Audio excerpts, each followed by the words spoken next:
Oke, Assalamualaikum warahmatullahi wabarakatuh. Perkenalkan, saya Gani Mandala Putra dengan NIM akhir 042.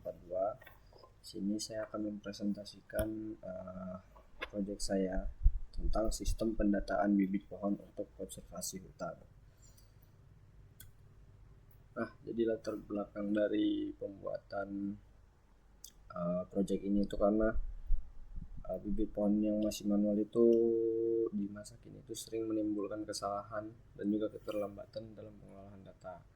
Nah, dengan diterapkannya sistem basis data, informasi bibit pohon itu dapat dicatat secara terpusat, akurat dan juga mudah dipantau, dan juga dapat mendukung proses penanaman pada hutan dan juga konservasi yang berkelanjutan.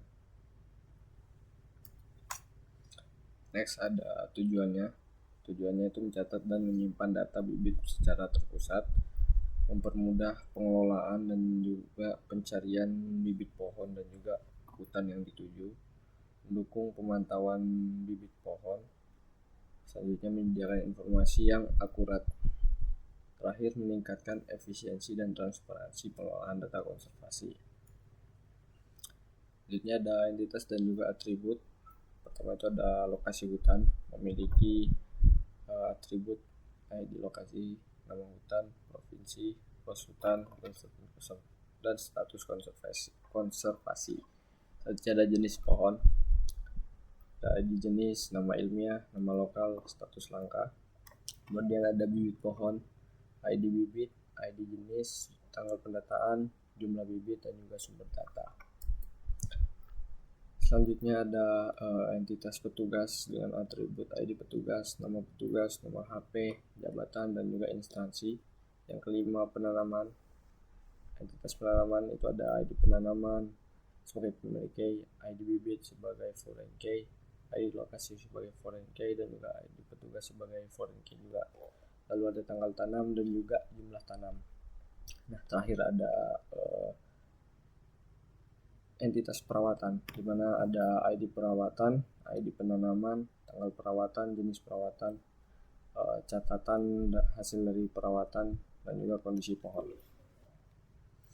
Nah, yang pertama ini ada query create, di mana berfungsi sebagai membuat tabel. Nah, yang dicontoh ini adalah create tabel jenis pohon, yang dimana kita memberi nama tabelnya itu jenis pohon, lalu kita memberi atribut-atribut, ada ID jenis dengan tipe data integer dan bersifat primary key, lalu ada nama ilmiah dan lain-lain. Jadi create table ini digunakan untuk membuat entitas atau membuat tabel dalam sebuah database. Nah, selanjutnya ada query alter, di mana di sini bisa digunakan untuk mengganti nama tabel ataupun nama atribut atau kolom. Nah, di sini saya mengganti kolom yang ada pada tabel lokasi hutan dari yang namanya luas area menjadi luas hutan. Next, selanjutnya ada query drop. Di sini digunakan untuk menghapus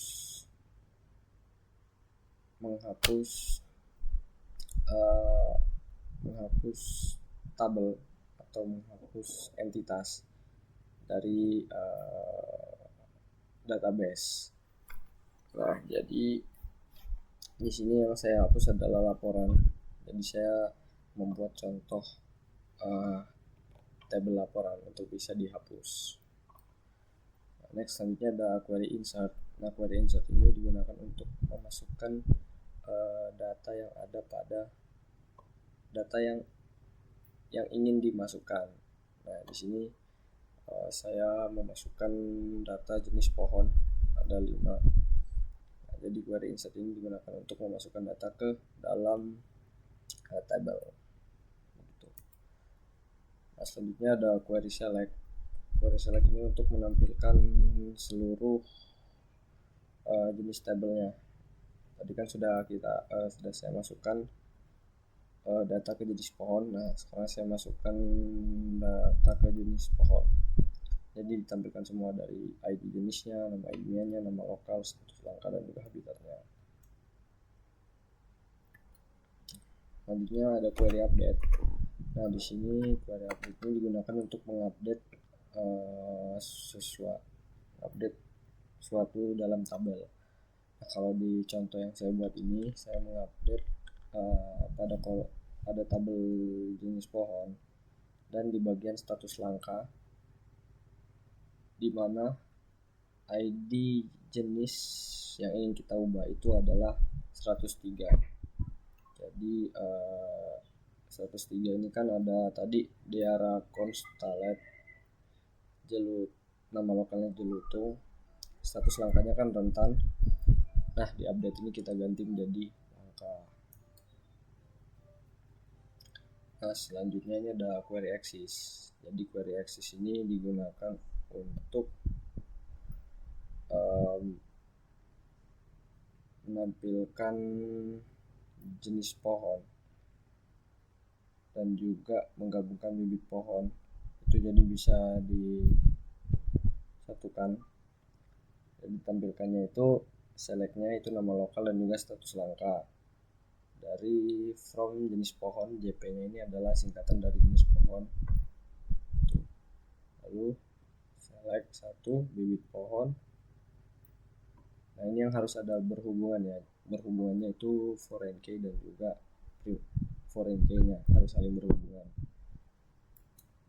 Nah, selanjutnya ada query not axis. Ini kebalikannya. Tadi itu kan kita itu menampilkan nama lokal yaitu Meranti, Mahoni, Jelutung, rentan tidak langka-langka. Nah, kalau ini tidak langka. Tuh. Selanjutnya ada query delete. Nah, query delete ini digunakan untuk menghapus yang dimana menghapus ID jenis 104. Jadi ID jenis yang 104 itu akan dihapus. Nah, jadi kesimpulannya dengan adanya sistem basis data ini, pendataan bibit pohon itu dapat menjadi lebih terpusat, akurat, dan juga efisien. Sistem ini itu dapat mempermudah pemantauan serta perencanaan program konservasi hutan sehingga mendukung pelestarian lingkungan secara keberlanjutan. Nah, mungkin sekian saja presentasi saya. Assalamualaikum warahmatullahi wabarakatuh. Terima kasih.